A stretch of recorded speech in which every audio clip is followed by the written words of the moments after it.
He's known as the Muscles from Brussels, the Belgian Beast, and the Action Philosopher. He's a former Professional Karate Association middleweight champion, an MTV Movie Award winner, and starred in a number of box office hits, as well as an iconic award-winning Volvo commercial that is considered one of the most successful advertisements of all time.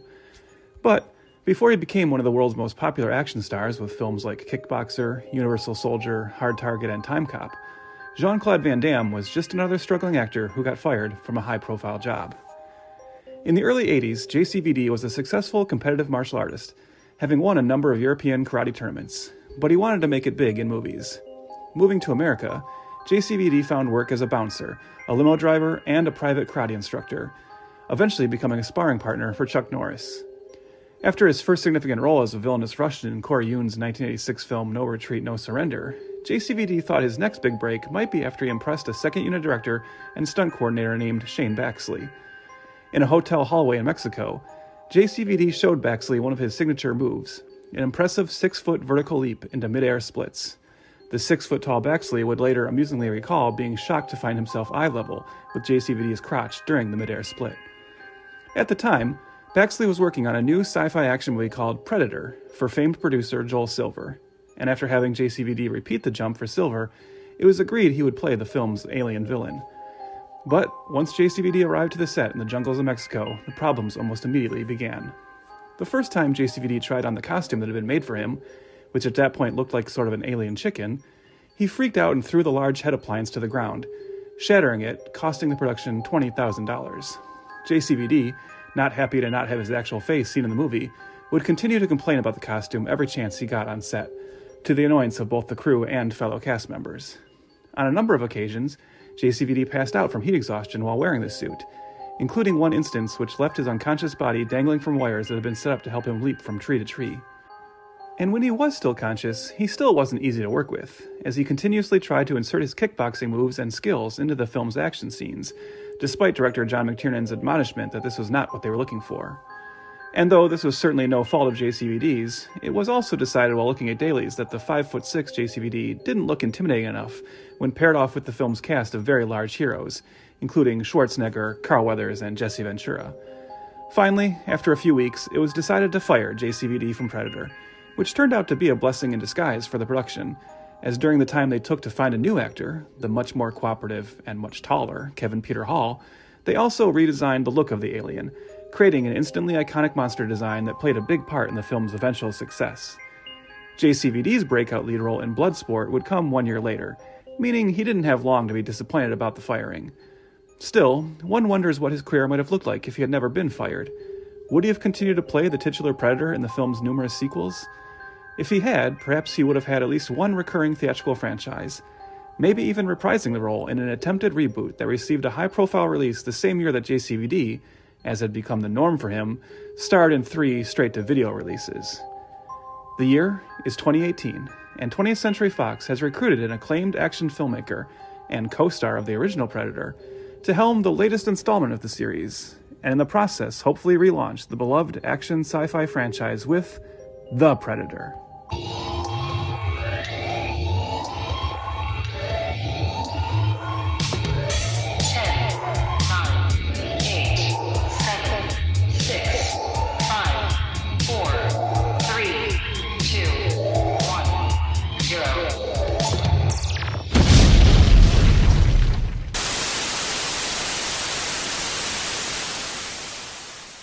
Welcome once again to Failure to Franchise, the show dedicated to some of Hollywood's most infamous mistakes, missteps, and misfires. This is Trev.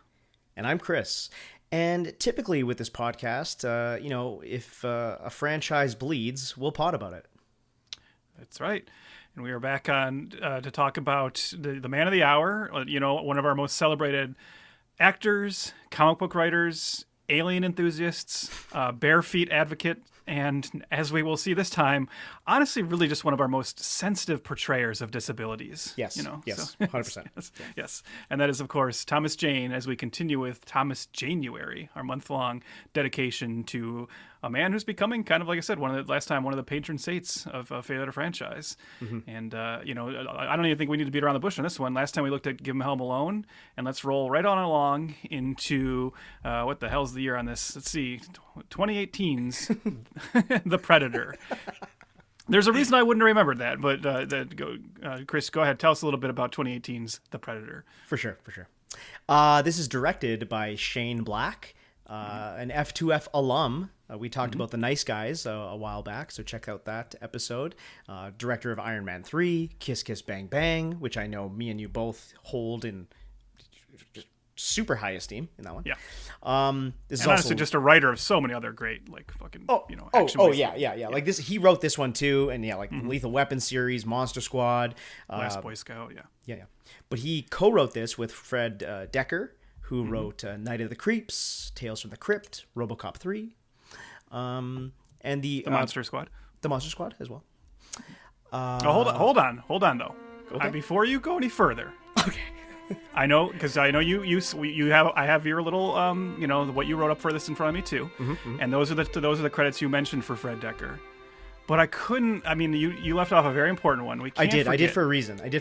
But I can't forget that he was also a consulting producer on season 1 of Star Trek Enterprise. Yeah. And wrote 3 episodes. And also, I just want to quickly point out, I know that, you're probably rolling your eyes already, but because you love these connections, something I just realized looking at his filmography, he also wrote the story for a movie I mentioned on our last episode, Russell Mulcahy's Ricochet. With Denzel funny. Washington. Yeah. Wow. You know what? Doesn't even surprise me anymore. It's just a given at this point. Yeah. I guess I should say that who wrote the original Predator, the one that took off with this franchise, Jim and John Thomas. They wrote the original 1987 film, so give them their due. The budget of The Predator from 2018, a title that I don't like, and I'll talk about it later.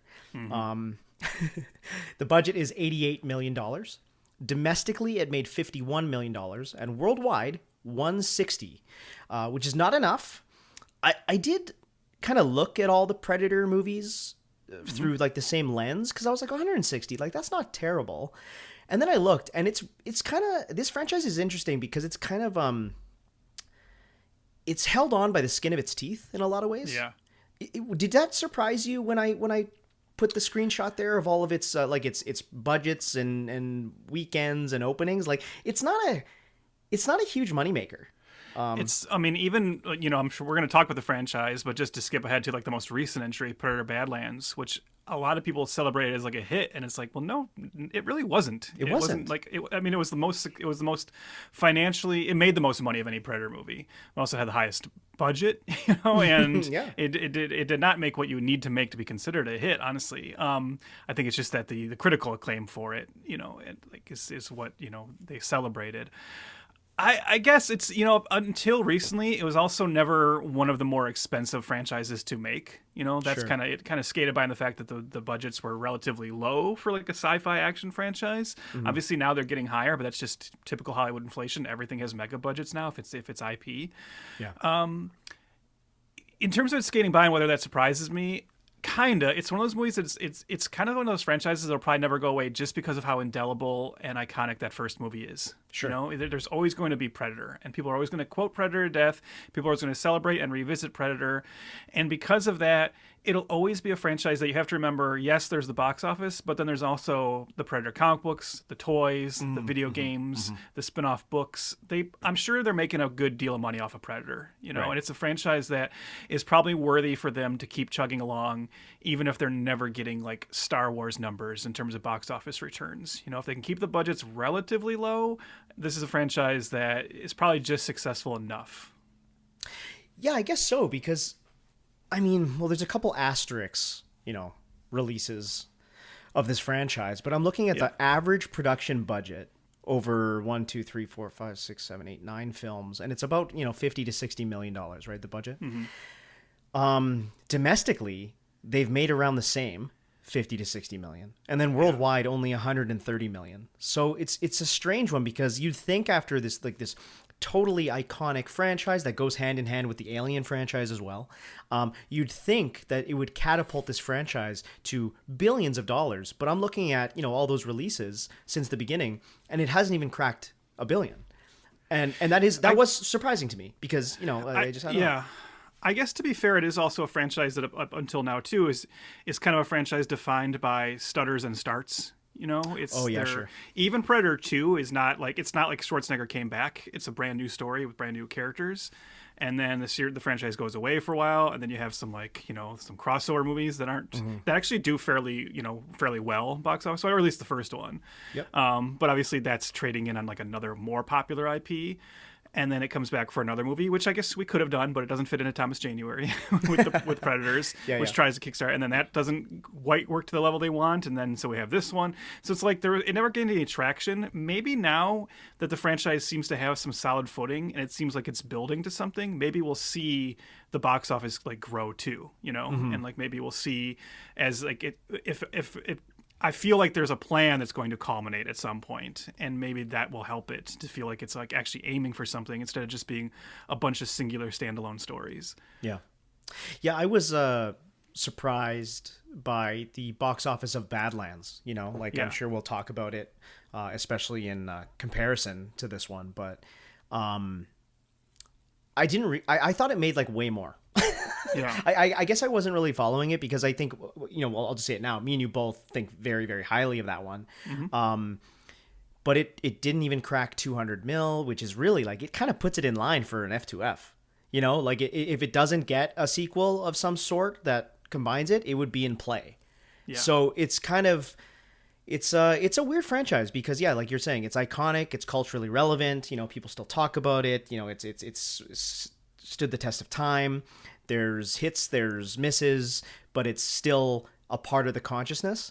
But you're right. I think the it has legs in other avenues too, and I think that's what helps it. It's gotta. So it's they can license the movies out to other streaming services, and not that I guess Disney doesn't do that a lot, but now it is under the purview of Disney now too, which we should mention. Where it used to just be Fox, but of course Fox was purchased by Disney. Not the first time you're gonna mention a perv, by the way. It's kind of cited as like a lot of people and kind of I'm in this camp as well have kind of pointed to Alien and Predator as like the only two franchises that Disney didn't like destroy by taking over, that actually kind of like turned back around. But then again, now you're saying, well, that's not obviously that's not box office we're talking about. We're just talking about like the acclaim of the last three Predator movies. Heck, two of them don't even have box office because they were straight to streaming. They were just so well received that I think if you're the studio, you can celebrate it, but they're still waiting to celebrate like a huge financial win with this series. We'll see. Totally. We'll see. Like I said, and like, we don't have to beat around the bush. What I believe they're building to is another AVP. And if they can keep it going on the right trajectory, you'd have to think maybe that would be a big hit, but who knows? We'll see what happens. Yeah. I guess, the franchise in general, obviously we're fans. Like who, we've talked about John McTiernan in the past and he directed that first one, and the first movie is like an action masterpiece, still my favorite of the bunch. I know that's crazy to say, but my favorite. I would say my second favorite Predator film is actually Badlands. I think Badlands took it in a very interesting, very surprising direction that worked. I was surprised that it went on this kind of like, I wouldn't say family adventure film, but like an adventure film nonetheless. And I think it was actually quite charming and funny, and gave a glimpse into the Predator or Yautja, right? Yautja? Yautja. Yep. Yeah, Yautja. Culture and world more than we've ever seen. So I thought Badlands was fantastic. So if you're on the fence about Badlands still, especially for the people that were mad that it's PG-13, no, check it out. It's great. Yeah. It's an interesting spin on the franchise, which I think it was much needed. We'll get to that later with this film, but I've always liked the Predator. I am an Alien guy, though. I'll say that. I know if you're gonna put them toe to toe, I've always been an Alien guy. The same way if I'm watching, Godzilla versus King Kong, I'm a Godzilla guy. So, the Aliens movies to me, I hold in more high esteem.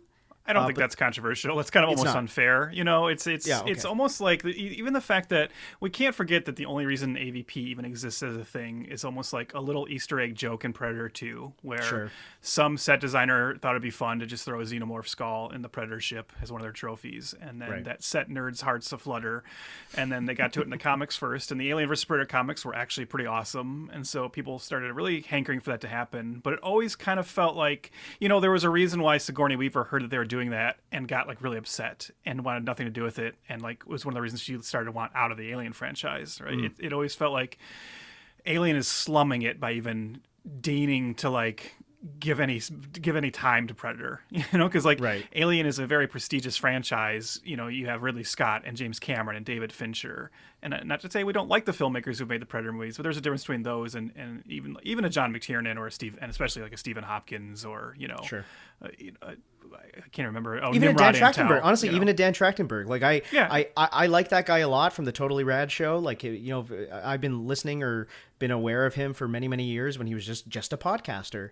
But you know, he's not. Yeah, like you're saying, James Cameron, Ridley Scott. Yeah, he's not these guys. Yeah, talented, so it's always, but yeah. it's weird to compare those two. Like they're so connected in everyone's heads now. But Predator is definitely like the B movie, whereas Alien is more the A level franchise. But yeah, I'm with you in that always loving the franchise. I mean, I'm a Predator 2 defender as well, and I think that was a movie that for a long time people just shit on. Have you sensed too that it feels like in the last few years people finally started to come back around on that one? It seems like now the general perception of Predator 2 is much better, which is good. Oh yes. Oh Yeah. yes. I have friends that 'cause- regularly attempt the what is that Jamaican guy say when he's like, "You have no business being here" or whatever he says. Like, doesn't he? I have friends that do that quite regularly, actually. Yeah. No, it's got some style to it. It's fun, and you know, whoever thought Danny Glover would be the replacement for an Arnold Schwarzenegger? Well, that's the thing. It's like that's I think what turned people off at the time. But it's like I like that they immediately kind of went in a different direction. And like I said, it's got some style. It's a fun '90s like B movie, you know. Yeah. And then I'm also a defender of Predators. I quite like that movie. By the way, I didn't get a chance to rewatch it. I know last Oh, yeah. episode we talked about it, that I might get a chance. I did get my hands on it, but I just couldn't find the time. So unfortunately, I've only seen that one once. I remember liking it well enough, but you know, maybe I'll rewatch it after our conversation here. Well, who knows? Maybe we'll come back around, swing back around someday, and get to that one. You Yeah, know? maybe, actually. I mean, Adrian Brody might still be waiting by the phone for that call, but his character is still out there, stranded on that planet, waiting to get picked up. So, yeah, totally. But yeah, I'm not a huge. I mean, I don't like either of the AVPs really that much. But but I Well, like this. one technically none of us have ever seen. Yeah, I've never seen it. I've heard it. I've heard Yeah, the radio yeah. play that is AVP Requiem. The radio play, that's great. Never forget, like I bought a brand new HD TV, and the first movie I watched on it was Alien vs. Predator Requiem, which was the worst decision because I was like, I have no idea if this TV's good or not. Dude, I remember seeing that in theaters. So I'm an AVP defender a little bit. I haven't seen it in a long time. I own the DVD. I think I mentioned it when we talked about, well, we've talked about Paul W.S. Anderson a lot in this podcast as well, so I know I brought it up. But I remember going to Requiem with an ex-girlfriend all those years ago in theaters, so jacked to see it. And yeah, literally, I mean, this is a generation ago at this point, but people, if you have not seen AVP Requiem, it is like this well-known piece of cinema history that the movie is just filmed in darkness. Like, it is so black and dark and at night. And, you know, they invented a hybrid Pred alien, you know, for the movie, and it's cool to you're like, oh my god, we're gonna see that was teased at the end of AVP1. And no, listeners, it's fucking dark as hell. It is wild that I kind of have a joke for later that I'll just say now, but The Predator, the movie we're going to discuss soon, takes place in suburbia, right? And I had it in my notes that, oh, this is the first, this first time we've seen Predator action in suburbia. I guess we did see it in AVPR, but literally was not able to be seen. So, And then as you alluded to, and this will probably come up more when we talk about this one later in terms of like comparison's sake. But in the last few years, Disney has essentially handed the franchise almost entirely over to Dan Trachtenberg, who has directed 3 in a row, and all 3 being very well like received from the fans. And I mean, other than probably some like chuds who are like, oh my god, I can't believe a woman beat the Predator in Prey, you know. But you know, like kind of like I said, it's the first time that like one kind of singular creative mind has seemed like the shepherd of the franchise, and that seems to be working at least on a creative level. So, yeah. I was listening to a interview with him. I think that the Directors Guild podcast I've mentioned a few times. I think it was that. I can't remember. It doesn't matter. Or the Josh Horowitz one. What's that guy? What's that one again? Happy, Sad, Confused. Happy, Sad, Confused. I think it was that. And he talked about showing the movie to James Cameron. And actually getting notes on it and what to trim here, what to add here. So it's pretty cool that, again, this podcaster about games and movies has grown to being quite the filmmaker, and, you know, hobnobbing and with James Cameron and getting notes on the Predator films. It's quite wild. So, well, Cloverfield Lane was cool too, or like whatever. I really like that movie. I do hope, I'm excited that he's like the Predator guy now, but I hope he gets to do some non-Predator stuff as well to see like what, you know, to see what his skills really are. Like, because it seems like, you know, between what he has done so far, it feels like he could become one of the greats, you know, especially in this genre. But you don't want him to like only make Predator movies from now on, because that would feel like you would never really get a sense of if he is that guy or not. So and he's technically only done franchise stuff, right? Yeah. Well, yeah. I mean, it's Cloverfield's kind of a cheat a little bit, right? Because it's a franchise in name only. But sure. Yeah, that's a pretty singular movie, honestly. But, What do you want so we like the Predator, which makes it even like So then I guess that's a good transition to the question hovers. Then why the hell had I never seen this movie until now? So let's just get that out of the way. This was a first time watch for me, and that's why I joked earlier when I said I didn't know the year, because I just kind of forgot that this movie even kind of happened. And considering I just said that I like Predator 2 and Predators, which I know are divisive movies, why the hell didn't I see the Predator? Well, not to say anything about what we feel about it, but this was a movie that came out and basically everyone's like, fuck that movie. You know? Yes. Kind of came out with the stink of like, okay, so I want to ask you this, because you mentioned already the production budget being $88 million. Yeah. And I know we're going to talk in a moment about like, you know, kind of the history of the making of this movie. But what was the original production budget supposed to be? Do you know? Because that $88 million has to factor in everything that happened, correct? I would assume so, because looking at the budgets of Predators, that came up before, and even AVP Requiem, right? Mm-hmm. Those were both $40 million movies. Yeah. And this one more than doubled it. So I'm assuming this had to have been probably a 60. Because it's not even like this movie. Like Predators, I would argue, has just as, if not a more prestigious cast altogether. Yes. And yet it's like cheaper than this one. And this one, like I said, this mostly takes place in suburbia. Yeah. So they didn't have to create an alien planet or anything. No. So no, I'm thinking. You know, I didn't really look at it, so it's all conjecture. But I think you raise a good point. I think it would have been around probably 60, just knowing the trajectory of where the movies are going and the way that they've been trying to keep the budgets at this time pre-Disney around the same number. So I can't see it being any more than that. But yeah, the reshoots and tinkering and meddling on this one was pretty outstanding. Basically the entire third act, which we'll get to later. But the entire third act of this movie is completely different for a lot of reasons. But yeah. And mandated too. Like straight up studio mandated. It was Shane Black basically gun to his head kind of thing. Yeah, well, to kind of like lead into that, whenever we do one of these episodes, you helpfully put together, you scour the internet, look at a couple sites and put together a dossier of, you know, the making of the film and things were happening behind the scenes. And I just want to say that, I don't know, we're 100 and something episodes in, and I'm not sure I've read a dossier where people involved with the movie have said as many stupid things as people said making this movie.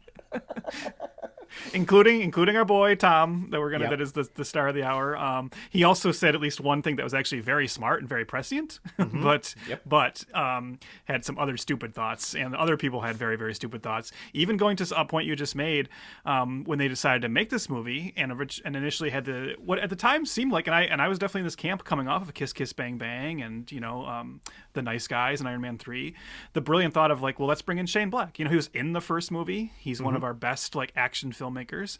So they decided to bring him in. He brings in Fred Dekker, who this was really meant to be like a big comeback project for Fred Dekker. It is important to say Fred Dekker, was also pretty well like regarded, but then made RoboCop 3 a huge bomb. Yeah. And that really like derailed his career. And he's been pretty open and honest about that. He's got a commentary on the RoboCop 3 DVD where he basically talks the entire time. It's almost like an apology commentary where he's like talks about what he did wrong in that movie. I think he's actually a little too hard on himself about it. But this is meant to be his comeback with his buddy Shane and coming together for this.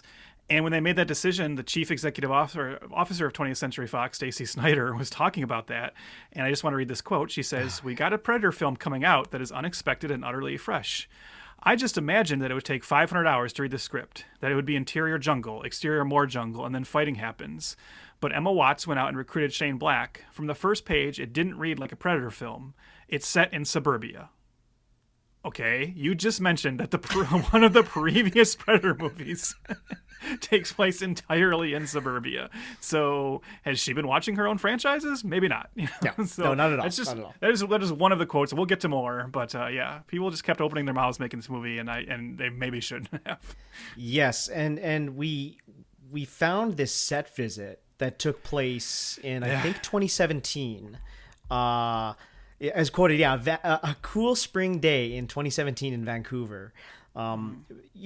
Set visits are kind of used to, it's all marketing. That's what it is. It's all marketing. Invite some journalists, a handful, and in this case, it's almost like it was the worst day possible for these journalists to show up. Everybody is so cranky. There's so many issues. Shane Black is rewriting things as they're filming. They're talking to the journalists being like, it's not usually like this. And like it's very much like an apology tour. And our guy Thomas Jane, I love this. The first line of this article. So Thomas Jane was the first guy that maybe not the first guy they interviewed, but they wrote up in this piece. The first line of this by Ryan Lambie, Thomas Jane is in an apocalyptic kind of mood. and listeners, we don't have to relitigate much of what we think about Thomas Jane or how he is maybe personally and professionally. Go listen to Give Him Helm Alone for that. We talk at length. But I read that line, I burst out laughing and was like, no shit. Yeah. Well, this is where I want to get to what he said that I actually think is like, it's funny. It's very tied into this movie and the making of this movie, but also it is like, he's so right about this in a way. Yes. So that you said, this article starts with he's sitting in this fold-out chair and he's talking to an assembled group of journalists, and they talk about it. First, he's telling this like nice little anecdote about how when he was a teenager he snuck in to see the first Predator, but then they start getting into him talking about making this movie, and we get like typical kind of Thomas Jane grumpiness. And he said, it's in this quote from Thomas Jane, "These are the last movies before the apocalypse," the actor sighs. "You can tell. They're getting bigger and bigger. The explosions are getting bigger. This is the last gasp here, fellas." And it says, "Here, your humble writer lets out a nervous chuckle, which Jane immediately checks with a cold Travis Bickle-like stare. 'It seems funny,' he says, glaring at me, 'but you won't be laughing in 10 years. We're digging ditches, whistling Dixie, and digging our own graves. It's fun, so why not kill some aliens in the process?'" He was right. He was right. He was absolutely right about where Hollywood is going. And unfortunately, he was also right about how miserable everyone seemed to be making this particular movie. But, oh, yeah. Yeah. Yeah, this was a bad day. Like I said, and I think what he's responding to, and what you're getting at this set visit, like alludes to, and you already mentioned this, is that, and when we say he's right, we've talked a lot on this podcast about the last 10 or so years of Hollywood in particular, not last 20 years, but really last 10 years, where everything is just completely IP driven, and the movies are made so just like paint by numbers, so sloppily, and this movie seems very indicative of that because, as you mentioned, the entire third act rewrite and reshoot is kind of an infamous part of this movie, but other people involved in the movie have been pretty open that there were already problems before that. Yeah. Like, this is a movie that they never had a handle on while they were making it. They were rewriting the movie and rewriting new scenes and shuffling things around the entire process from beginning to end. So that last kicker of having to redo the whole last third was just like the final like straw. But it just seemed like a mess from beginning to end. Yeah, and I kind of have a thesis about that regarding. I think it perfectly gels with what you're saying. But first, I want to say that we had a conversation, I believe, yesterday via text about the movie business in general, right? Yeah. And not to get too down on it, but it does seem pretty dire in a lot of ways, like more than even when we talked about this 5 years ago when we started the podcast, Like, you said something that was very poignant and depressing. Listeners, I know you're shocked, but you said it's not fun to talk about movie making anymore. It's all like spreadsheets and like acquisition deals, This came from me listening to a podcast that you and I both check out from time to time, The Town, Matt Bellany's podcast, and they were doing like a Golden Globes wrap-up episode. And you know me, like, I'm an award show guy. I like watching the award shows. I think they're fun, even though I don't put much stock in them. I've always found them fun since I was a kid, because I like movies and I like actors and I like seeing the assemblage of all that and the celebration of movies. And usually the Golden Globes is always like the really fun one, because like, they're drinking and it's like it's meaningless and it's just so stupid. Yeah. And I was listening to his wrap-up episode about it, and 50 to 60% of his wrap-up discussion of the Golden Globes was talking about the different tech moguls and studio executives that were seated at the different tables and all the different business dealings they're doing at the moment as, Netflix and Paramount are competing to buy Warner Brothers. And then, like, the irony of David Zaslav sitting next to Mike DeLuca and Pam, what's her name? The other, I can't remember. Pam something. I know you're Pam the two that he tried to fire that then made a bunch of hits for him, now he's acting like he's their best buddies. And that's what I meant, is just like, I'm listening to this podcast about the movie business, and it's just like depressing me, because it's just a reminder that right now all the main people in charge of like the studios and the creative decisions are not creative people. They're just businessmen who are trying to win and trying to like be the final company standing. And when you have people like Ted Sarandos also like controlling so much of Hollywood and being actively dismissive of theaters and the general movie making processes that I've loved my whole life, it's just become a huge bummer.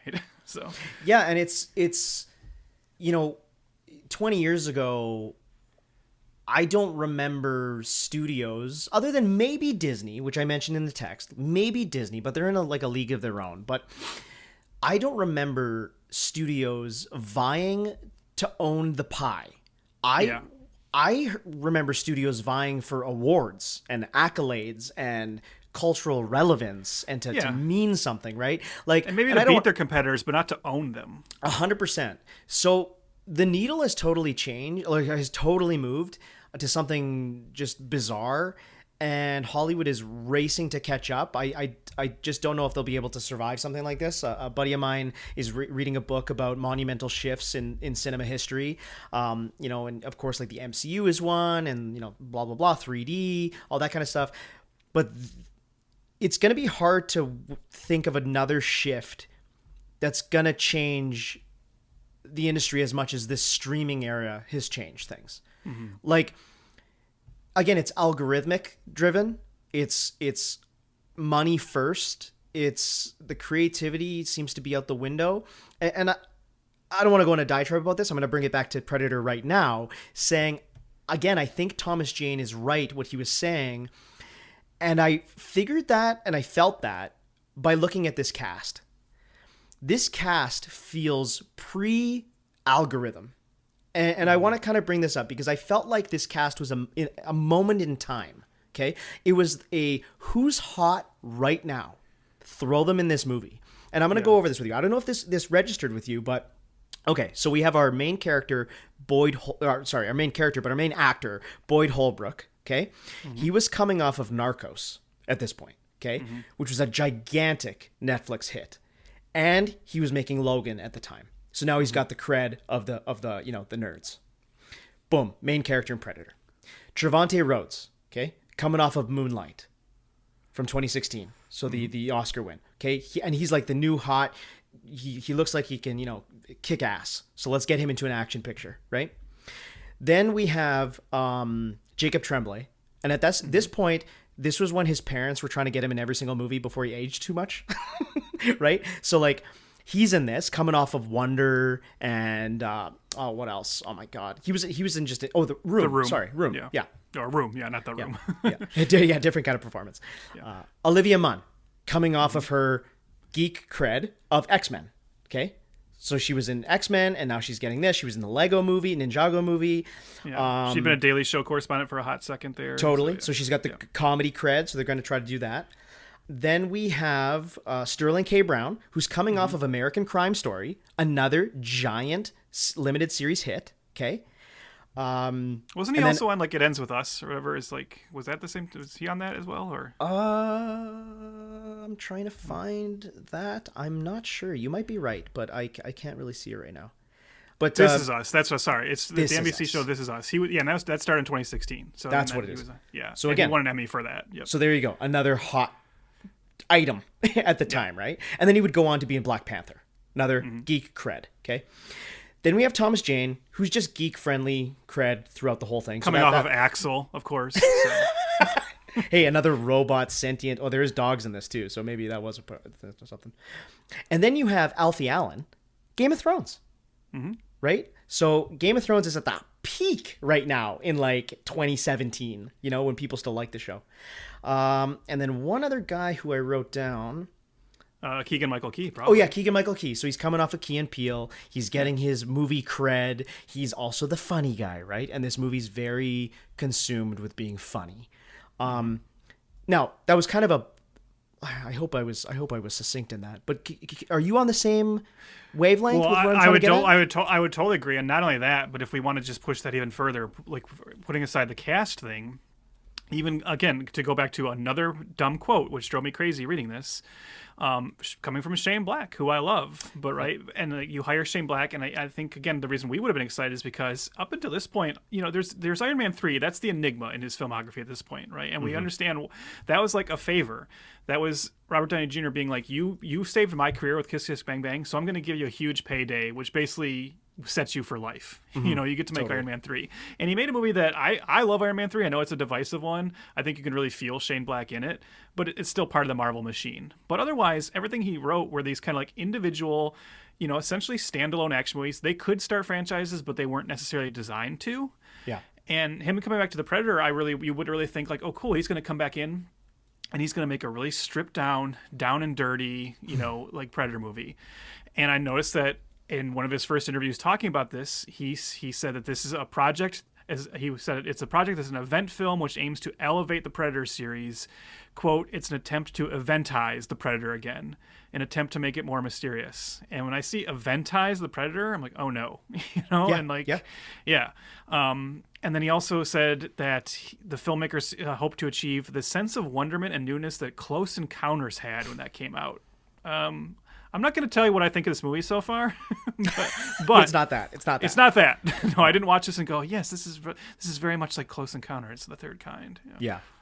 So I guess, like I said, I think this one feels very algorithmic before algorithms were taking over. I think this one will get to, the performances and the ragtag nature. We love men on a mission movies, right? And maybe why this movie was rejected. Directors cast, right? They get their casting director and they see audition tapes and they have people in mind, right? Do you think this was the cast that Shane Black wanted? Like, I know we're not talking about the movie right now, but like, really? Well, we know at least for the lead role, he wanted Benicio del Toro, who was signed on and then dropped out for scheduling purposes, and then Boyd Holbrook was brought in. But I think you might be right that with Boyd Holbrook, I mean, maybe Boyd Holbrook does seem like a guy Shane Black would like. He's got a Shane Black kind of vibe to him, and spoiler alert, I really like Boyd Holbrook. Same here. I remember seeing Logan. And I guess I'd seen him in other things at that point in smaller roles, but I'd never really clocked him until Logan. But I remember watching Logan and being like, "Who's this guy?" I thought he really popped in that, and then being excited to see what he does next. I was a Narcos fan, by the way, so yeah, okay. He was. Yeah, I watched that show. I think the seasons that he's in, and he was excellent. He's gone on to do a lot of great stuff too. He's great as the villain in the most recent season of Justified, the kind of return season. Really good Johnny Cash in the Bob Dylan movie last year. But yeah, like I'm guessing that based on what you just said, though, I could definitely see once Benicio dropped out, the studio being like, "Well, we got a guy for you," you know, and like I said, like I wouldn't be surprised if a lot of this, maybe these were people who Black does like, but I'm sure part of the finger on the scale there was also him taking them to the studio and the studio being like, yes, that person's hot right now, that works, that fits. Yeah, that's why he cast his friend Steven Wilder. Okay, you want to get into that now? Yeah, let's just get out of the way before we talk about the movie. Let's just get out of the way and talk about it now. Yeah, there was a pretty major controversy of this film that seems to have been swept under the rug. I don't know if it's been swept under the rug or just because nobody gives a shit about the movie. Yeah, nobody cares anymore. Maybe that's what it is. Yeah, I think you're right. So basically, Shane Black hired his longtime friend, Steven Wilder, for this movie, an auditioned role, and had a scene with Olivia Munn where he is flirting with her and trying to get with her, and he's like, she's, saying, no, you're not my type, or whatever it is. I don't know. Because the scene... we've never seen. It was deleted. It was completely, it was mandated to be removed. And only because days before they wrapped shooting, Olivia Munn found out that this Steven Wilder is a convicted and registered sex offender. Yeah. He pled guilty in 2010 for enticing a minor by computer. Tried to lure a 14-year-old girl into something via email. So Olivia Munn immediately went to the studio heads and were like, what the flying F is going on? And I was thrown into a position that I had to act with this fucking guy. So the studio said, get the scene out. It will not air. Nobody's ever seen it. And unfortunately, Shane Black... defended his choice of hiring his friend, and then had to walk that back, which is unfortunate. And then only really Sterling K. Brown was the one to publicly denounce it via a tweet. Yeah, that was I remember being disappointed to see Black's initial kind of like where he's like, well, he served his time and everything. It's like, man, okay, even if you believe that, there's still a point of like hiring him and not telling anybody his past and putting Olivia Munn in that position and not understanding that's a problem. Totally. So I remember being disappointed in that, but it was doubly disappointing to read that no cast member except for Sterling K. Brown spoke out in her defense when she was making an issue of it. So kudos to Sterling K. Brown. That makes me like him even more. But boo on all these other actors that I do like. This is like that Arrested Development thing all over again, when the entire cast revealed themselves to be pieces of shit when none of them would stand up for Jessica Walter when she talked about how mean Jeffrey Tambor was to her. Yeah, and that's why Munn didn't do much press for this, so she didn't really promote the movie proper. Which is unfortunate for the studio because she is, she's a lively person to get on interviews. So their loss. For being dickholes about this whole thing.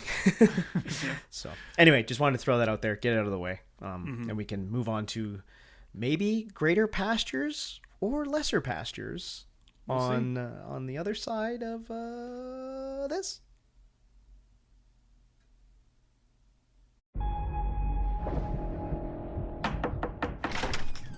May we have a word? Let me guess. He's done something crazy.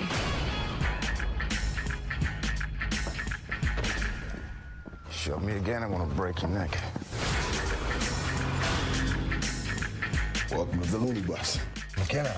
Nebraska Williams. That's Coyle. That's Lynch. With Merckx. Why are you here? I don't think you believe me.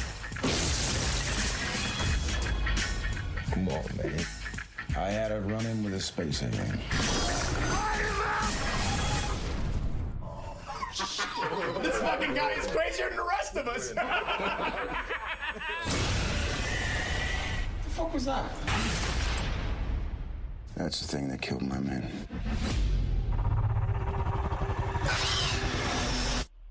Alien.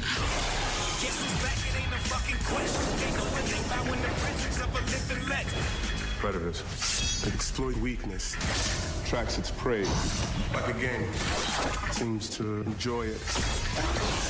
That's not a predator, that's a sports hunter. Well, we took a vote. Predator's cooler, right? Fuck yeah. Do you have a plan? Ex-sniper with PTSD in a team that's mental? You're insane, right? Gentlemen, they're large, they're fast, and fucking you up's their idea of tourism. Figured something out. I think we're gonna die. Just pointing it out. Our big boy's a hunter. He brought his dogs with him.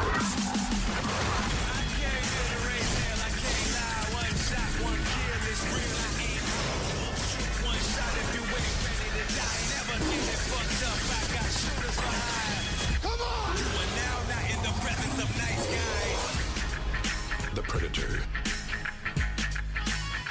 Only in theaters, September 14th.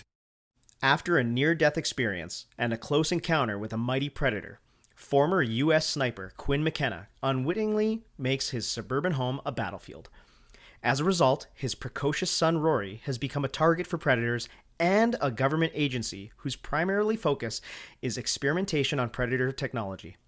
Now, McKenna and his ragtag group of loonies must fight back against foes, domestic and intergalactic alike. Chris, as I mentioned before the trailer and before your plot description there in our preamble, I'd never seen this before. I believe you have. I didn't go back to look. I didn't want to know until we talked about it, but my memory tells me that you have seen this before. Yeah, I saw it in theaters.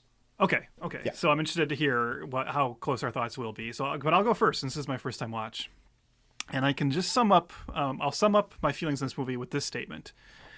Thank the Yautja gods for Dan Trachtenberg. That's Yeah, totally. because this franchise after this movie was in need of saving bad and and redirection. This is a movie I did not see at the time. You know, the controversies soured it, and then the movie came out and it seemed like nobody I knew and whose opinion I trusted enjoyed it.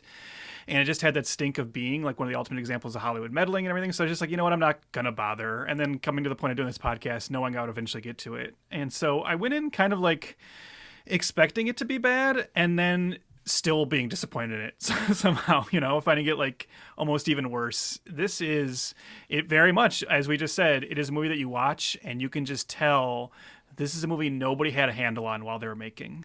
It is a tonal mess. The most frustrating thing about it, I'm sure we're going to talk about this, is how unnecessarily goofy it wants to be, which destroys any sense of like seriousness or danger to what this. You can have humor in a Predator movie, they all do, but this is trying to be like a bizarre, like dumb, almost like Farrelly Brothers-esque comedy at times, and I found that really like dismaying for this franchise and really out of place. But just like the story also, like none of the pieces connect. You can just feel like the haphazard scripting, the multiple pieces being sewn together as you watch the movie. The characters are all pretty annoying or one note or both. The action is also muddled and not exciting. It really is like, this is just one of those movies that is kind of like all the worst elements of what we often talk about kind of tied up together into one movie. And the last thing I'd say about it is I know like you hated Give 'Em Home Alone last time, right? And I don't think I hate this movie at the level like you hated that movie. But when I defended it, one of the things I talked about was like how I am a little more like forgiving of like cheaper budget movies. And this is exactly what I'm talking about, because this is the kind of movie where I get so angry watching it because they had like all the money. They had $88 million and this is what they put together. And that drives me insane. That's why I get so mad with like when people like defend like the Fast and Furious movies. They're like, well, they're like meant to be dumb. I'm like, you don't get to be like gloriously dumb when you have that kind of money to play with and be like, we're just trying to make a B movie. No, you can be silly and campy, but you need to like try, Yeah. And this movie has all this money to play with, has a very talented cast, two great filmmakers at the helm, and this is the movie they made. And it's like, you can't just blame the studio. Black and Dekker have to share their share of the blame here, because it sounds like they never knew what they were doing with this, and you can just feel that on screen. This is a giant mess, and I'll have a couple small little positive things to say, but in general, yeah, this is a huge bummer, and I'm not surprised the franchise needed a serious kind of redirection after this, and I'm glad it found it. But I think, like, my memory is that I don't think you like this either, but I'm interested to hear like what your thoughts are. Yeah, no, I'm not even gonna beat around the bush. We're gonna be pretty close on this one. Yeah. This is, out of the entire AVP franchise, this I actually think I put at the bottom Yeah. because of the reasons you're kind of saying. The money. Yeah, I mean, AVP Requiem might be better. We just don't know. No, 100%. We need. We just got to turn our backlights up. Yeah. But like my Malone hate. That's an emotion. Sure. I was mad at that. I think I'm sad with a movie like this. Yes. Yeah. Right? That's what it is. It's there's so much money, so much talent, so much promise. And like you said, this is what they put together with all the talent on the fucking planet and money and resources and backed behind one of the biggest studios of all time with you know what I mean? With the culturally huge IP, whatever. This is what it is. This is a huge mess. And I remember seeing it in theaters and I was like, it was bad in theaters. Okay.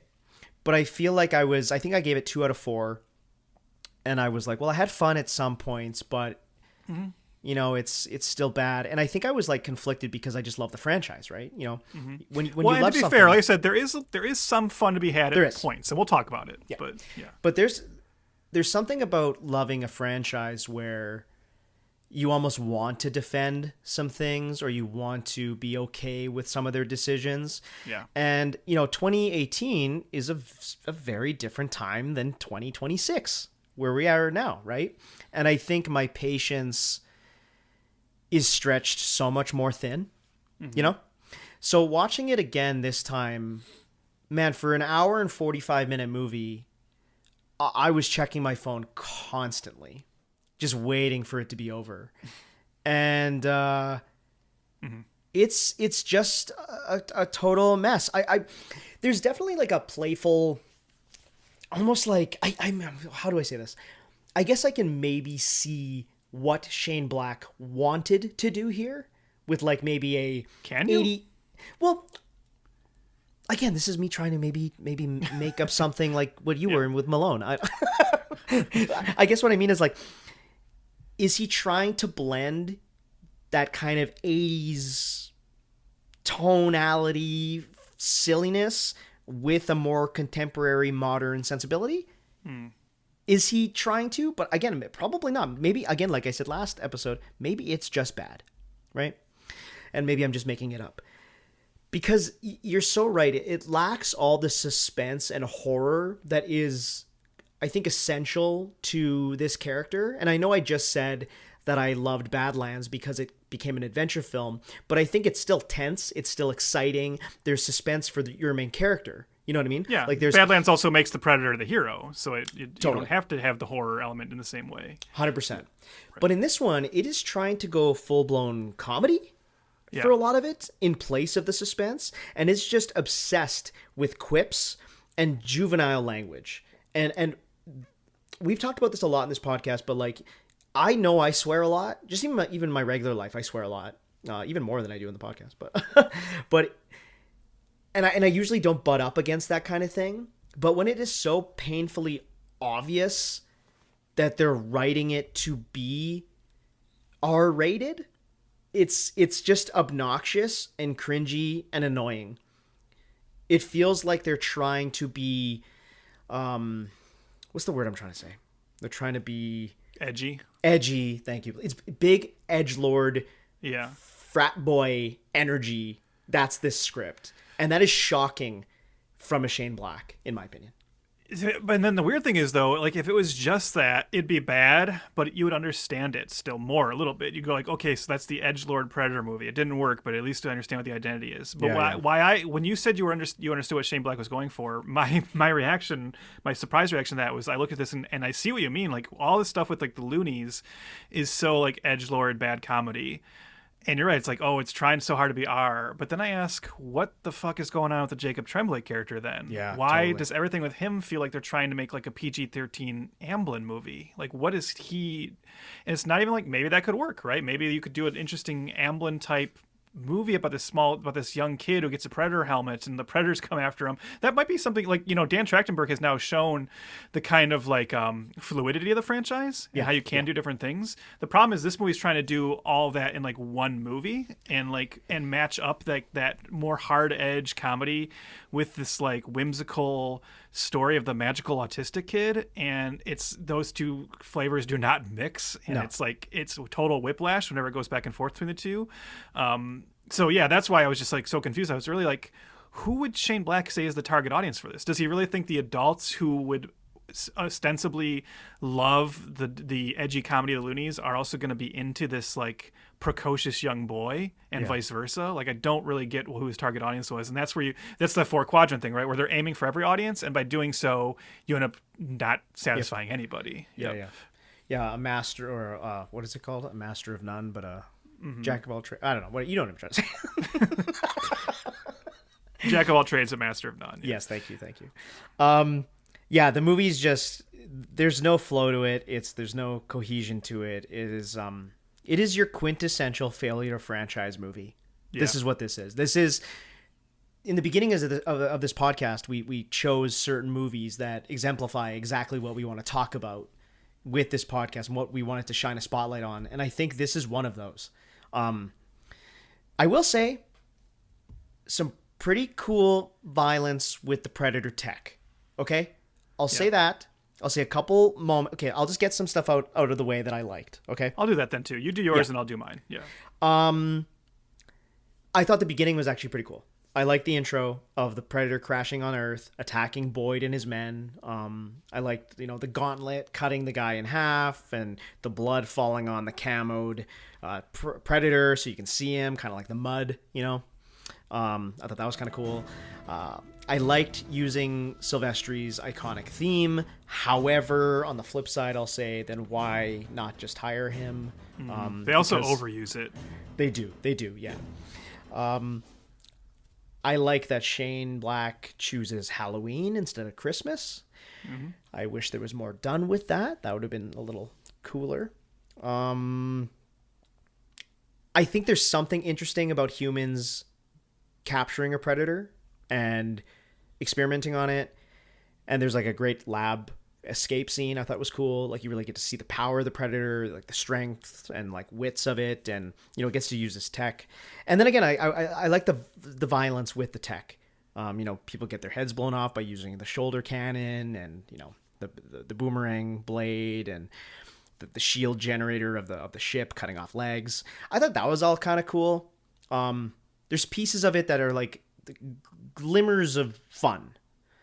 The Predator dogs are kind of fun. But again, these are just pieces, right? Like, there's just nothing holding it all together. So it's like, House of Cards. So that's I guess what I would... It's sad. Like I said, I'm more sad about this one. My positives.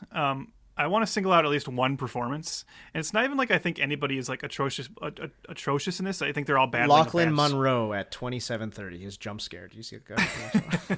No, I definitely did note Lachlan Monroe showing up in this. I was like, oh, so they filmed this in Canada, huh? Yeah.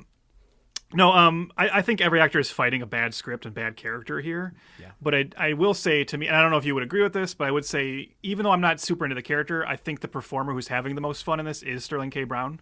I thought every time he was on screen, I actually really did enjoy him. I think he's chewing the scenery in a way that is like, I don't know, it works it works in a way the others aren't working. I really enjoyed him in this. To your point about Halloween, there was actually a great Easter egg, which I loved, and I don't even know if you clocked it either times you watched it, but when Jacob Tremblay is walking down the street wearing the Predator helmet, one of the kids who walks by him, his costume is actually the original Predator design, the one they abandoned when they made the first movie. Oh, fun. Yeah, so if people can go back and look at that, there was this is like one of those like very well-known bits of Hollywood trivia now, that originally Jean-Claude Van Damme was cast to play the Predator, and it was a very different design and costume that he wore for the first like couple weeks of filming, and it just wasn't working. He wasn't working. He was miserable, so they got rid of him, and then they ended up redesigning the Predator. But that original design, they have it as a Halloween costume in this, and I liked that. I thought that was a fun little bit. Funny, I'll have to check that out. I did not clock that. I was too focused on Jacob Tremblay murdering an entire house of people. We'll get to that. That's the other thing I love. No, and I do, even though I wouldn't say it like goes anywhere successful, because I always like something like this in a movie, and this goes back to the Sterling K. Brown thing, I did enjoy the moment in the film when you have their two opposing human forces, right? Your heroes, the Loonies, are being pursued by this other, this branch of the military, and Sterling K. Brown in charge of them, and they're trying to capture them. and then the most evil predator, like the super bad predator, sets like a timer and basically says, I'm going to hunt you all now. And I like the moment where the two like opposing human forces just kind of all put their guns like up in the air and say like, okay, we get it. Let's work together. Yeah, like totally. I like that. Like Yeah, that's same. a good moment into the movie. So yeah, there's like these small glimpses where you go like, ooh, there's almost something here, and then it always just like shoots itself in the foot afterwards. Or as you said, it takes Jacob Tremblay and has them blast a person's innards out and blow up an entire house, and then not seem that bothered by it. Really, you know, No. that is a cold-blooded autistic kid right there. I was about to say that's what they're going for, apparently. Yeah, the movie is trying to trick you that you're having a good time. Yeah. I felt that this time. I felt that this time with like That's kind of the reason it moves so fast, right? Like it doesn't want to give you any time to think about how nothing is really making sense, Yeah. and how the elements aren't really coming together. So it's just like you said, it's piece after piece after piece, and it wants you to like find every piece kind of fun, but that ends up being to its detriment. and that goes to like the character's dialogue too, right? Like it's like diminishing returns, right? It's giving you this group of ragtag men on a mission, right? Which they all have their specific quirks or quality or whatever. So I like that, but then they are so one note that when they try to have moments of actual camaraderie, it just comes off so phony, and it just comes off as like actors acting.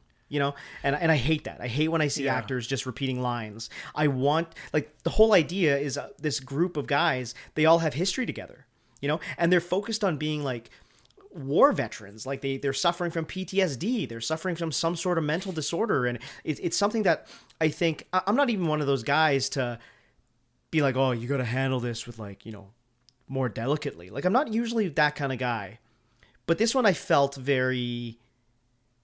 Again, it goes back to like the juvenile thing of it all, you know? Yeah. Like I don't get bothered by this stuff at all. But in this one, I was like, okay, Thomas Jane just screaming "fuck me" in the face with an aardvark and saying I have Tourette's is off-putting. Yeah. Versus like adding some sort of charm or sensibility to him, you know?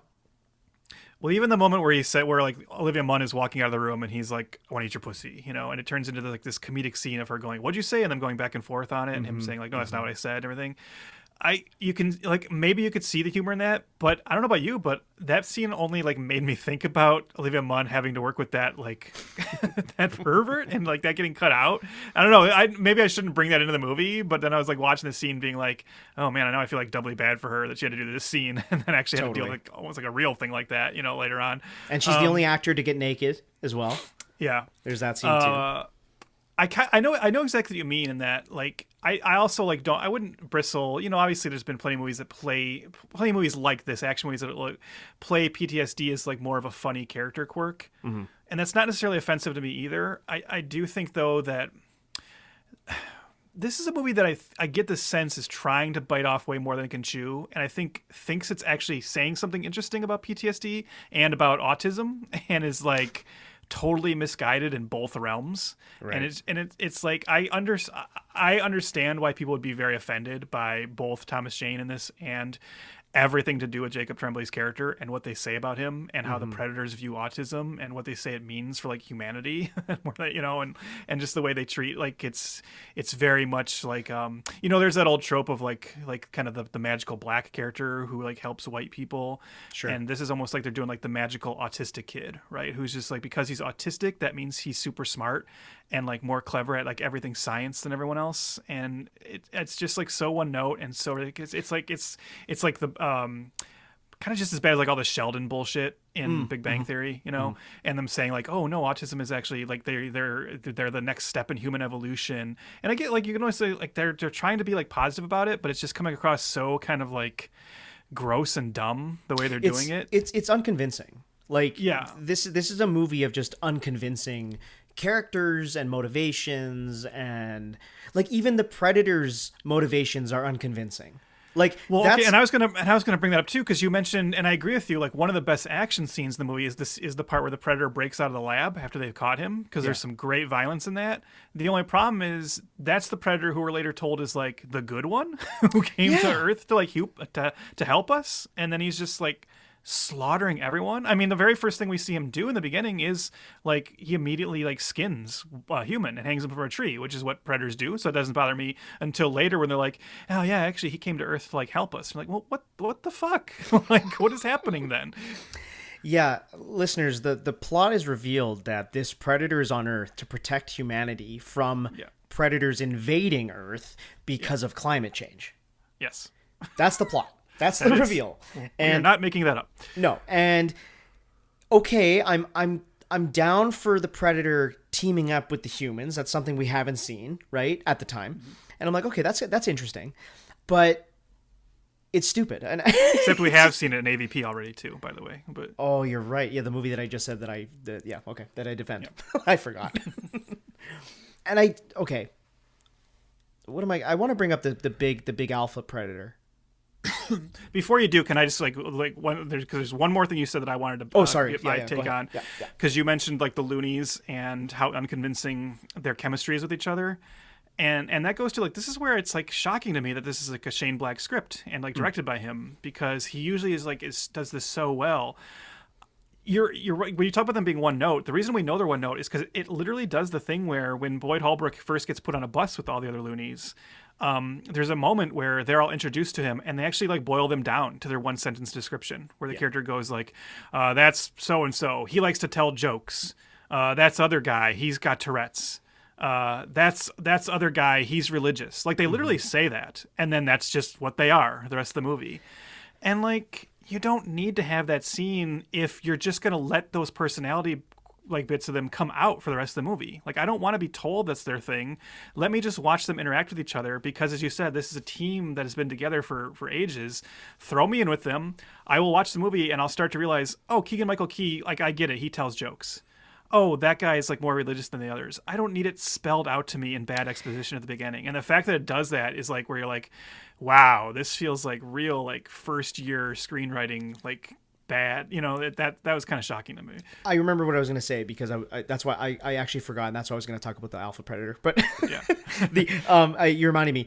It's one note for everybody, not just the loonies. Okay, even our main character, the wife character, who has just been recently on F2F with our I Frankenstein. Yeah, Von Strahovski or Strahovski, however you say it.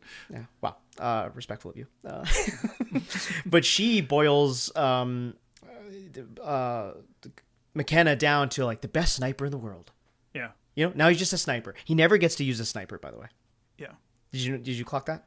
I did. And also, but not only that, he never gets to do that, but also to the two of them together, we are never given any indication of like, what is this relationship?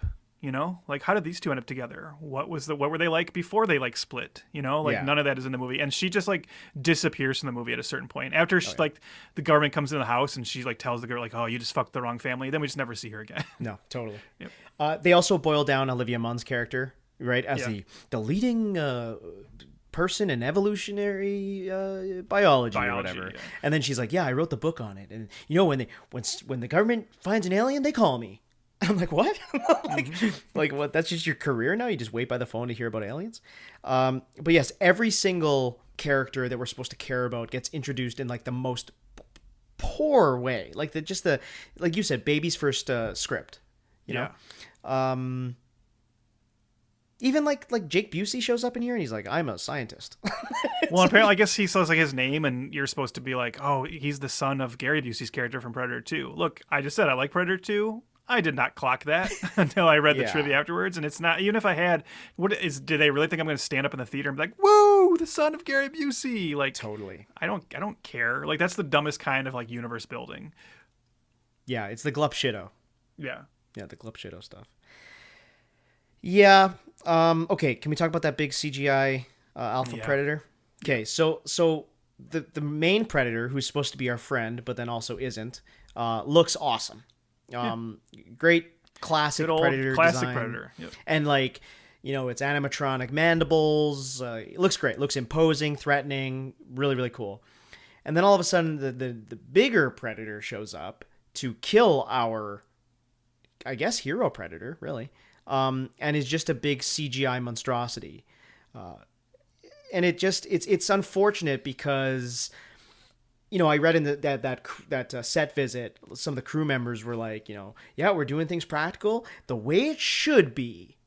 And then the main villain of the movie is a big CGI predator and his 2 CGI dogs. Mm-hmm. And it's a shame because you're watching the movie that's is really tangible, right? Up until that point, that it really takes you out. I don't know if it did for you, but it did for me.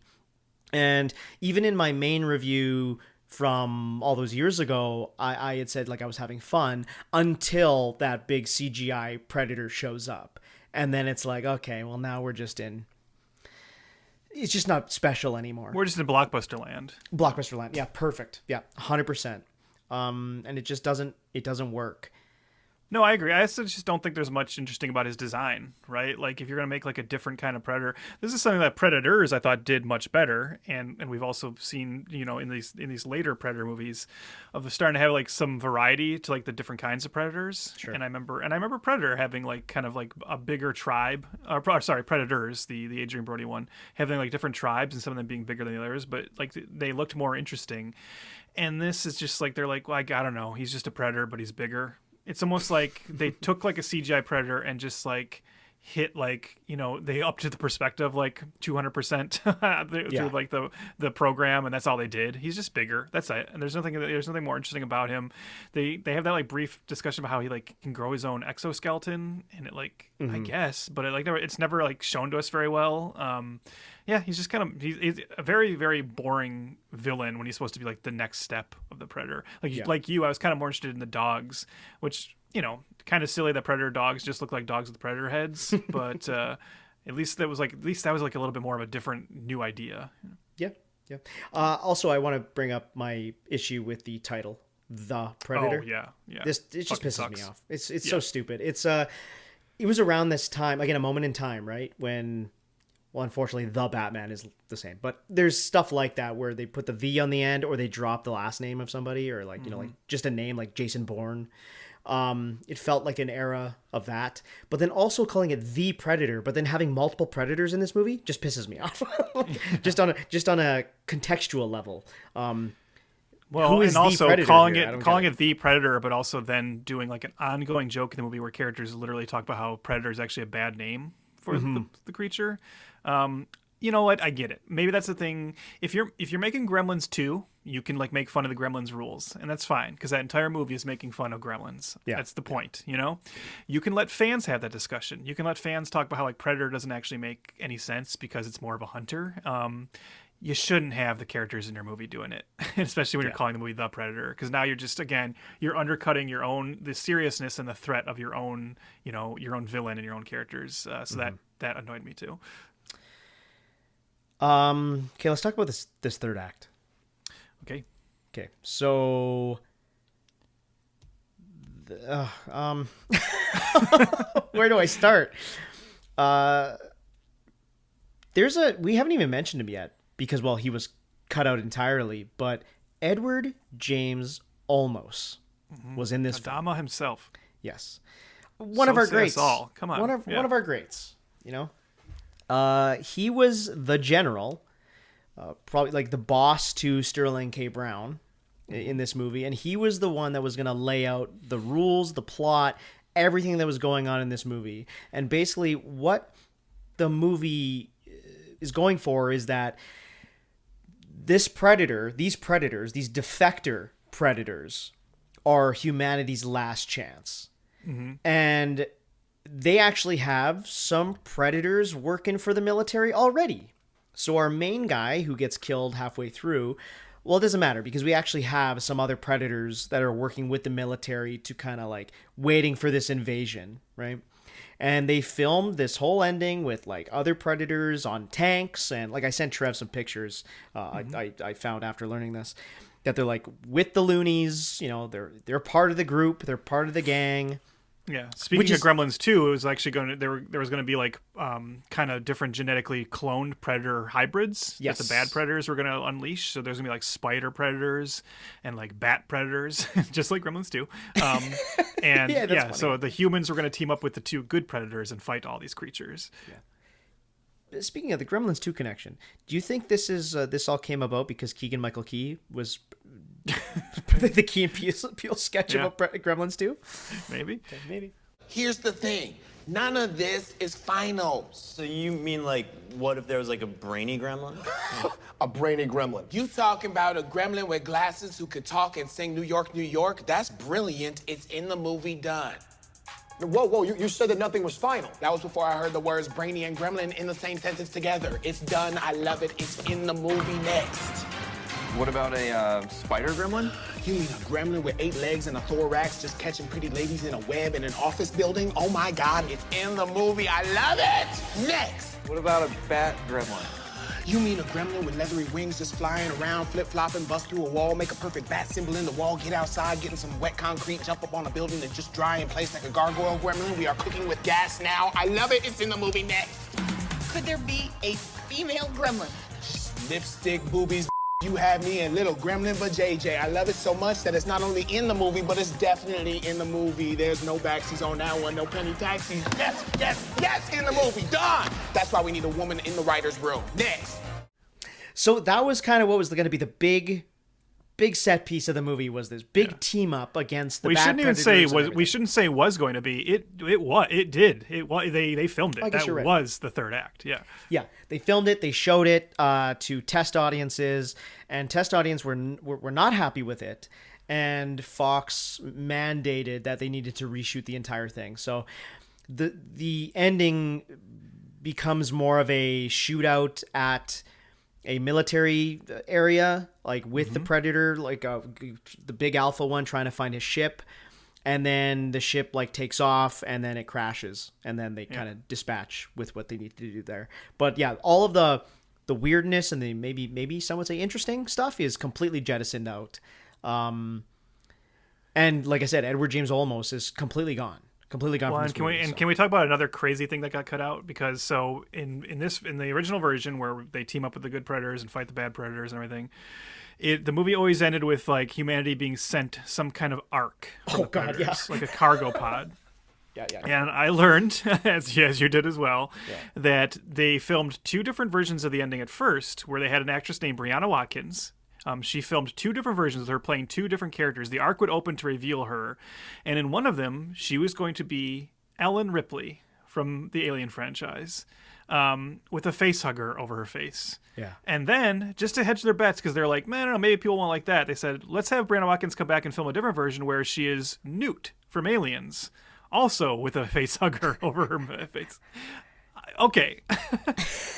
I don't want to have to explain to famed genius Hollywood screenwriter Shane Black how time works, but first of all, that makes no sense timeline wise, since the Alien movies are far in the future from this. Where this is a Planet of the Apes. They need that little insert from your Planet of the Apes DVD to explain like why those pods went backwards in time. Totally. But that is like we mentioned, like the Jake Busey thing being the worst kind of like universe building. First of all, there's no surprise in bringing in an alien character because they've already done AVP. But good lord, like to be like, oh, we'll have Ripley or Newt show up at the end with a face hugger over them. Like, give me a fucking break. Like, what they replaced it with, which we'll talk about in a moment when we get to the actual ending, not good, but it is. I am glad that got changed at least, because what a terrible idea. Yeah, it would have made me even more sad. Yeah. You know, and I wouldn't want this to, you know, bring another great franchise down with it. You know what I mean? Yeah. Like it. There's also, I mean, Arnold Schwarzenegger was supposed to be in this movie too. Yeah. But he just declined it because it was just more of a cameo, and Arnold's like, I gotta actually have a role. But like you said before, this is trying to do everything at once. And then it goes back to what I was talking about, algorithmic before algorithms. This is kind of what Thomas Jane said. This is what movies are right now. Yeah. You know? I have zero interest in seeing The Mandalorian and Grogu. Same. Yeah. But there is no doubt in my mind that the trio from the original trilogy are going to show up in that movie. Have you thought about that? No, but that's probably. I mean, I was definitely. I definitely assumed Luke would be in it, but Luke for sure. But they never had a trio reunion in those sequels. And in recent weeks, like all the discussion is hyped up again about that. Yes, it has. Saying like that's what. Oh, Kathleen Kennedy's gone now, and that's the big wrong she made in the first place was not having the trio reunion. Yeah. So, just saying. Yeah. Who knows? Maybe a Predator will show up too. I don't even know anymore. It's all getting crazy. But yeah, I mean, Han Solo with a face hugger on his face because Harrison Ford won't do it. No, Thomas Jane was right. He was right. And also I did write this in my notes. I actually, to bring it back to Thomas JANEuary a little bit, I like Boyd Holbrook, obviously. I do like him. But you know what? Thomas Jane would have been good as McKenna. Oh, yeah. I think he would. You know, I think he's a little wasted here, if I'm being honest. I think, for all the negative... Oh, you don't think having to be the Tourette's comic relief guy is a great use of him? No, I do not. But yeah, for all the stuff I said in the Malone episode, I still think he's great when he is great. So yeah, I like Boyd Holbrook. I think the problem with this, Boyd Holbrook feels too young for this part. Like I get that it was like it makes sense to me that it was supposed to be Del Toro, and then Del Toro drops out, and they got like a much younger actor. And Holbrook doesn't, as much as I like him, and I think Holbrook, as we saw in Logan and Justified, he can have this like kind of like dangerous, sinister quality to him.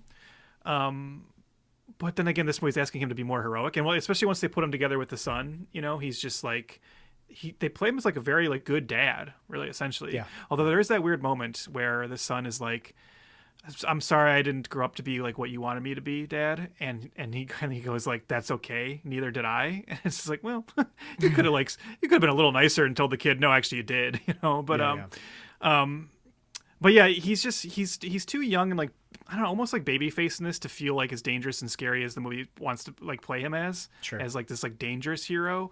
And it really sucks too, because like you and I often like to talk about, we like to kind of like look ahead to like an actor's like or a person's career afterwards. And like I said, I really think like this movie was like, I remember at the time being sold as kind of like, oh, this is like Fred Dekker's like chance to have a comeback in Hollywood. Well, guess what?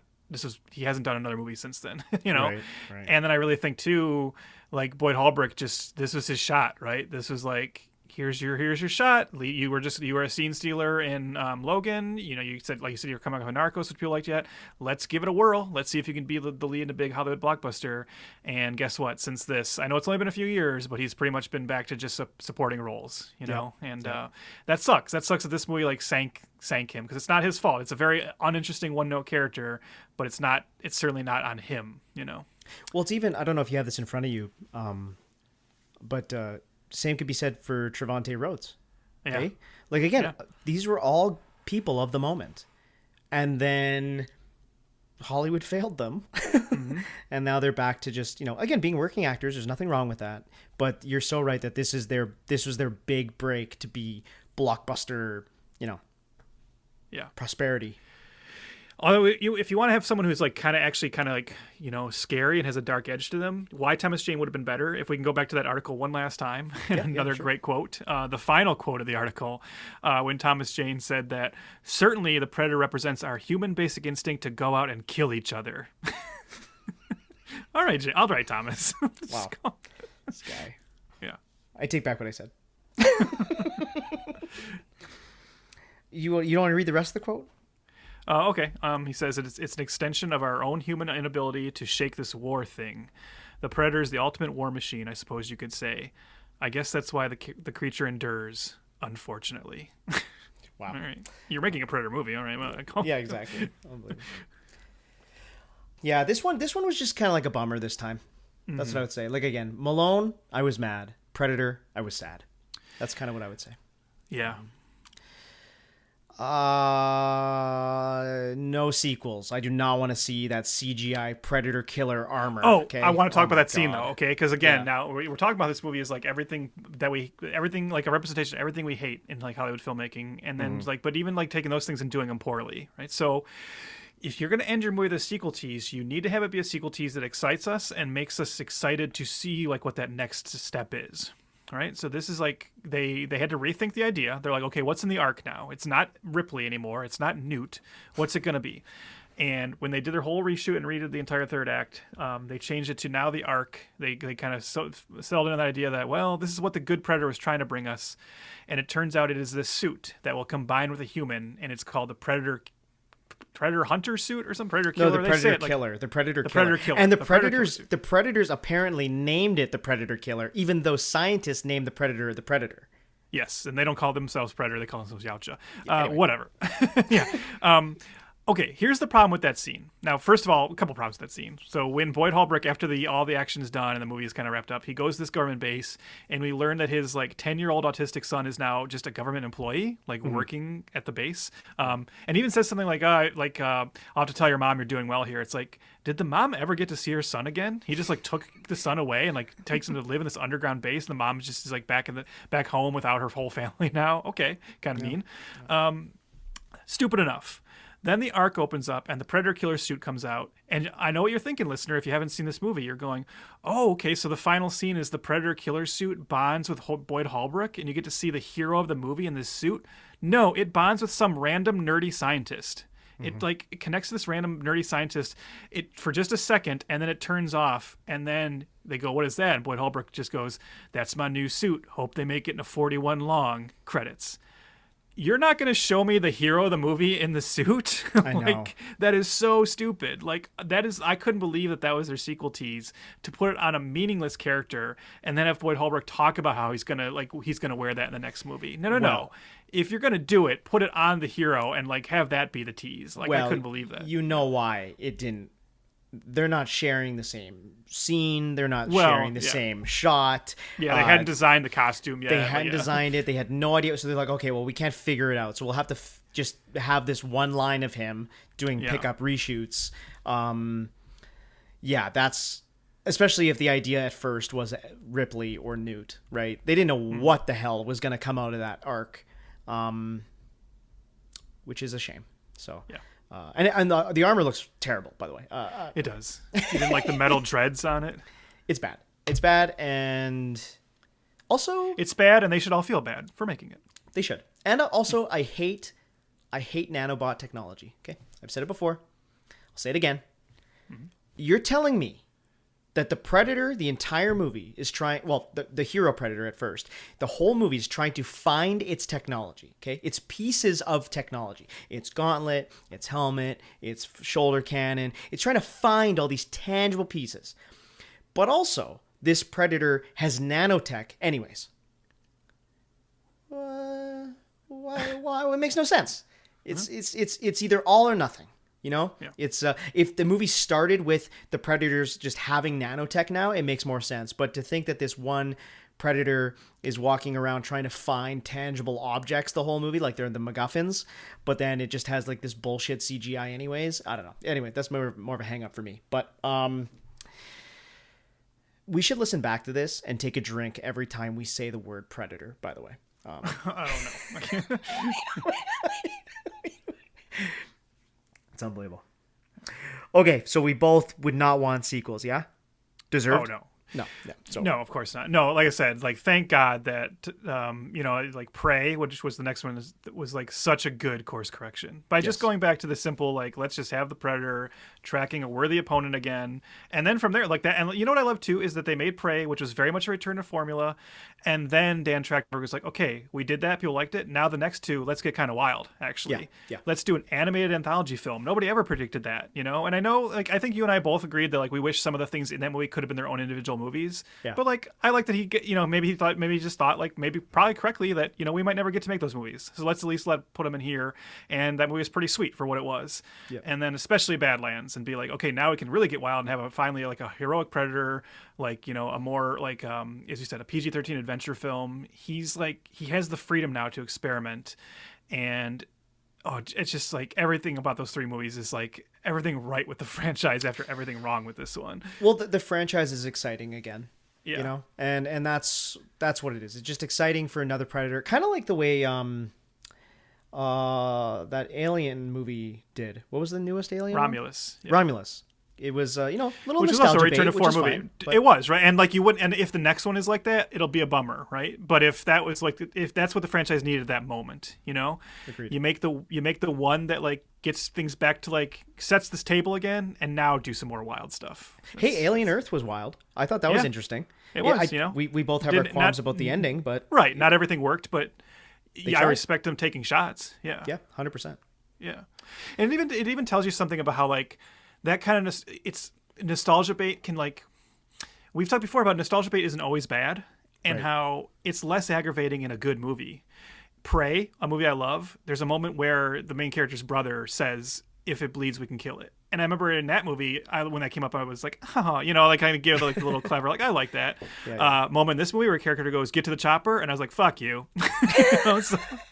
Or when Olivia Munn looks at the Predator on the table and goes, you beautiful mother effer. Yeah. And Gary Busey's son name, I guess. Oh, yeah, of course. Okay, I think we're done. I think we're done. Thomas JANEuary was not great. Hey, I like to give him Home Alone, but no, I know you did. Mm-hmm. However, you're wrong, but that's okay. But we had to give the man a month. Like we said before, he showed up a bunch now, and the last 2 years he showed up in January, and then we're like, you know what? Well, I mean, the pun writes itself, so. We had to do it. Well, give the man let's celebrate the man before he goes off to he goes boldly where no man has gone before, except for DeForest Kelley and Carl Urban. But yeah, I don't know. I think it's this second episode. At least Give Him Home Alone was a Thomas Jane movie. This was maybe not the best, like you said, best usage of Thomas Jane. We barely talked about him because honestly, his usage in this movie is pretty embarrassing. But it was. I don't know. At least it formed a relationship with Shane Black. He appeared briefly in Play Dirty. Also not like a great movie, much better than this, And also very briefly, like you said too, it was like one scene. Yeah, I feel like would actually be like a good leading man for like a real like kind of back to basics Shane Black movie. I just don't. I'm starting to worry Shane Black is never going to make another one of those at this point. Yeah, you know what? We talked a lot. That's funny you say that. We've talked a lot in this episode about just the Predator franchise. We haven't really talked a ton about Shane Black, which is fine. We have in the past, but I'm like you're about to say. So I'm sorry if I'm stepping on your toes here, but has he lost the juice? Yeah, I don't know. I think you disliked Play Dirty more than I did, but I think we both walked away disappointed in it. Certainly comparing it to like Nice Guys and Kiss Kiss Bang Bang, and then when you compound that with this one. I don't know. There's room to be concerned for sure, and like I don't know that at this point after the Predator and Play Dirty, I don't think I'm gonna be like immediately excited for whatever the next Shane Black thing is. I'll approach it with more trepidation. Yes. Some people just lose it. That's fine. That happens. We got a lot of good out of him over the years. So that's why Tarantino's calling it quits. Yeah, allegedly. If he ever actually fucking makes that last one. Okay. Thomas JANEuary. It was okay. We're moving on. It was what it was. Okay, we're moving on. February. We have 2 movies slated for this month, and it's the month of love. So we thought okay, well, it's probably not the best movies for that, but this is called The Girl with the Failed February Franchises. So it doesn't really roll off the tongue as much as I thought maybe it did when I wrote it. But but we're going to be looking on February 10th. We're going to be looking at The Girl with the Dragon Tattoo from 2011. We're going to talk about David Fincher, which is awesome. So that's going to be nice. And then on February 24th, we're going to look. Well, first of all, people are going to say, well, didn't that get a sequel? Not really. Not really. No. Not really. So on February 24th, we're looking at The Girl in the Spider's Web from 2018. So I guess it's like a directed by Alien Romulus director Fede Alvarez. Unbelievable. Unbelievable. Man, we're too good. Uh-huh. And of course, David Fincher, Alien 3 director. So see, it'll come together. I'm telling. Okay, listeners might think that we're just playing this shit up. I promise you, listeners, when there is a Matrix moment, it is not by design. Okay, It is really not. I'm not doing this at some sort of like I have some plan, some other intentions here to wake people up. But okay, that's it. I gotta go eat dinner. Follow along at F2FPod. That's at F2, the number 2 FPod on all the socials. Like us there, like us everywhere. Rate, review, whatever you do. Star rating would be great. and join the tribe and hit that subscribe. And let's talk about these dragon tattoos and spiders' webs here. Mm-hmm. You saw the spiders' webs? I have seen that one. Yeah, I think I'm one of the 18 people who saw that movie. Okay. So. Okay, well, we'll talk about it next time.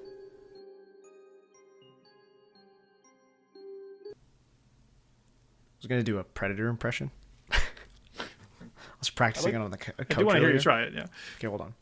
Let me take a sip of water. I was like, Brittany, how's my Predator?